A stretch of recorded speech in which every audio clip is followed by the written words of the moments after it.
Hi everyone, welcome back to the channel. In this tutorial, I will show you how to unlock the rare hide title in Hide and Seek Party on Heartopia. So the title is like this. The title, it's hide title.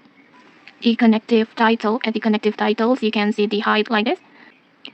This title. So in the latest update, Heartopia added a new multiplayer gameplay mode that called Hide and Party. And in this mode, players will randomly become either journalists or creamkins. And to unlock the rare title, this rare hide title, you need to get the creamkin role first. And after mode starts, just focus on hiding as carefully as possible. Just hiding at the best spot where other players usually don't check. And the important part is survive for 4 minutes without getting discovered. And if you manage to stay hidden for 4 minutes straight, the game will instantly unlock the to become one achievement or merge into one achievement, and it will instantly unlock high title for you. So if you want this rare title fast, just play safely and avoid risky movement and just pick the best hiding spot possible. And okay, that's it. That's how you can unlock the rare high title in Heartopia. If you found this helpful, don't forget to like, comment, and subscribe for more tutorials. Thanks for watching and see you!